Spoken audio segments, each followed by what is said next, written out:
Movie posters. You probably have one as your lock screen, you probably have one on your wall. Maybe it's on a t-shirt you have. Or you stop to look at one while you're at the movie theater. Really, if you click on this video, chances are you can agree that the movie poster is integral to not only a movie's marketing, but capturing the same feel the movie does.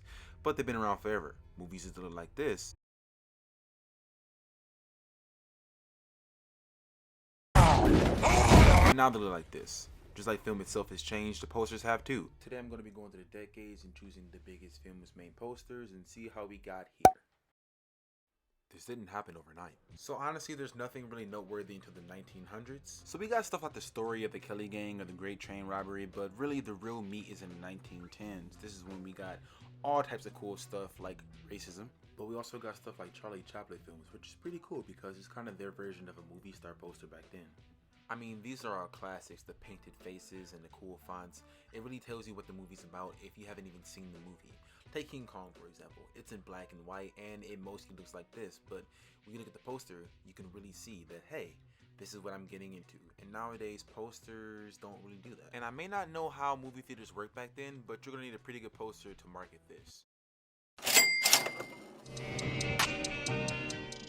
So the late 1900s is what I consider the golden age of movie posters, because not only is Disney entering the ring, but now we got stars and directors who the audience should know by now. It's definitely a sweet spot because not only are we not leaning too heavy into the stars like later decades, but it also has that art of the previous decades. And it's definitely cool to see the directors get in play. Like, yeah, sure, we get from the blank behind blank, from the mastermind behind this, but Alfred Hitchcock was on those posters and every single one was like, hey, you seen Psycho? Because I made Psycho, which is something sorely missing from today. Now, before I get into my next topic, I want to talk about one of my favorite posters of this era, The Shining. It's kind of nothing on surface level. When you really think about it, it's straightforward and not straightforward at the same time.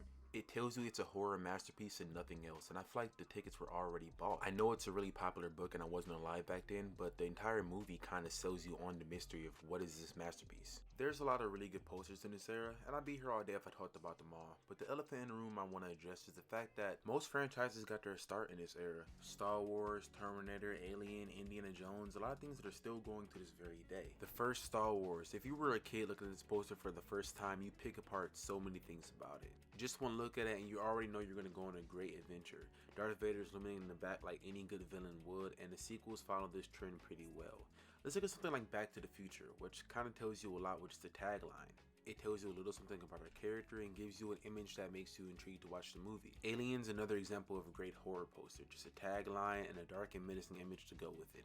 In space, no one can hear you scream. Very simple. If they release a new Star Wars movie today, guarantee you go and see it right now. Back then, they didn't have that brand recognition. Back then, you really had to try and sell something, and nowadays, it just seems like everything is a cheap imitation or just not really trying at all. And it's not me saying everything new is bad and everything old is good, because the new era has some pretty good posters, and the old era has some stinkers too. What do you mean by that?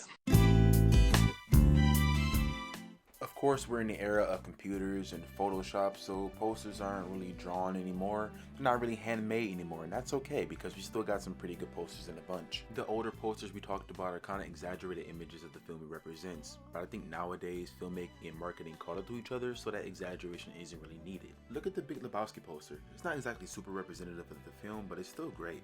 Batman Returns and The Matrix really nail the aesthetic the movies go for, to the point where I couldn't imagine the poster better. And I love the way they marketed the crew here. Nowadays posters kind of have a floating head syndrome, but back in the day they were all kind of bunched together, like it was really an ensemble, not just for the actors but the characters as well. Alright, now we're going to move into the 2000s, so things are about to get a little familiar, but I'll try my best not to be biased.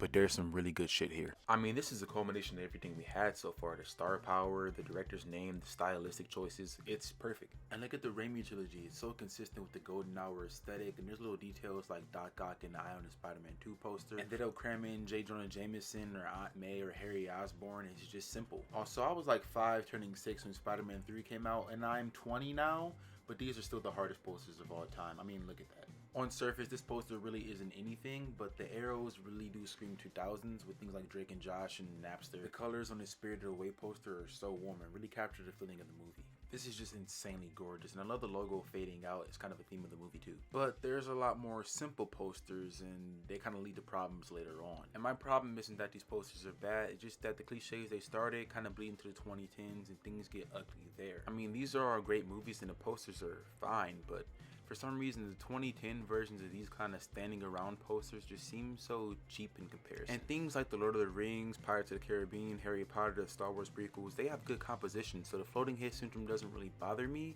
It's just the fact that everything that comes afterwards is just kind of ugly. Like, look at the Harry Potter poster from 2001 versus the Harry Potter poster from 2011. Call it what you want. Maybe things got lazier, maybe it's nostalgia, but the posters today just don't hit the same, even though they follow the same formula. But before we hop into the 2010s, there's something that happened in 2008 that kind of changed the course of cinema forever. Ouch! Fuck, I did not get that out in time. So I'm pretty sure you know where I'm going with this, and I really like a lot of these movies, but the posters just aren't that great all the time. And since it's the largest franchise of all time, I think it kind of led to other movies copying it. I kind of wanted to make this its own video because there's a lot of different alternative posters for every single movie, but I'm going to go through each movie's main poster and talk about the highs and the lows. So we're going to start with Iron Man, and it's pretty cool. Iron Man's the biggest thing on the poster, as he should be. All the main characters are there, and there's a bit of action going on in the background. Pretty good composition. Movie aside, this is a pretty good poster. It just shows the main character and the burden he carries behind him, and that's all you really need. No extra characters, nothing, just the hero. This is decent. I don't know if I love or hate the explosion in the center, but it's more the same. Thor, at least it's not cluttered, but like the eyes? Why did it? I don't know. For some reason, I really like this. It's very old-timey, but has that new polish of a new movie, and I don't know, just all the commandos at the bottom too kind of works for me when other movies do it, something like that, and it doesn't. This is not good at all. Why is Hawkeye stanced up like that? I don't know. Yeah, things are gonna go very downhill from here. This is pretty hard, man. I mean, the colors don't really pop that much, but I like the Iron Man suits in the background, and I like the determined look on Tony Stark's face. It's pretty good. That's okay. You can keep it. This isn't very good. I mean, what's going on here? Look at all the lazy PNGs of the characters they got. Why does Black Widow look like that? Where's Falcon? Why is Robert Redford all the way in the back? When I said things are about to get downhill, it's gonna get even worse from here. Okay, Guardians of the Galaxy isn't that bad. What the hell is Age of Ultron? Why is there so many people here? I don't like this at all. It's so sludge. What's Scarlet Witch and Quicksilver even standing on? Is this a fucking planet? Whatever. Why are they only like using blue and gray? They should have used this poster instead. It works. Not bad. This is a huge mess, but I feel like it matches the movie's energy. Come on now, dog. Come on, man. Why are they all T-posing? Damn, that was a pretty good cast, wasn't it? Skipping release order for a second, I think both of these posters are kind of necessary, but that doesn't make them good. The composition on the Infinity War poster is a lot better, but I still feel like it's just a little too much. I like this one a little bit. It's a little more minimalistic, which isn't saying much because it also crams everybody into the small space it has. They should have used this poster instead. My point is that the marketing really doesn't matter because I'm showing you billion-dollar films right now, and most of the posters aren't great. It follows an aesthetic that seems to work for them. I think Eternals is cool because they're standing on an actual location and not just floating around in some empty void. And don't tell anybody, but the No Way Home poster is pretty good too. So two things. I'm not putting the blame entirely on Marvel because there's other franchises that follow this formula as well, and other one-off movies that follow it as well, but I think Marvel is such a huge franchise that it's kind of responsible for a lot of it.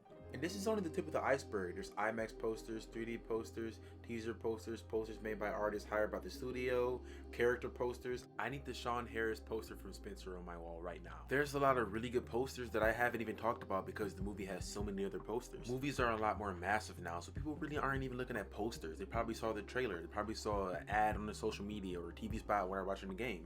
It's not really important as it used to be, so why put more time into it? Like I said, not everything new is bad, not everything old is good, but I feel like we are long past the golden age of movie posters, and I guess that's pretty inevitable. I mean, look at the highest grossing movies of all time. Do you really think Minions made it to number 10 because of the poster?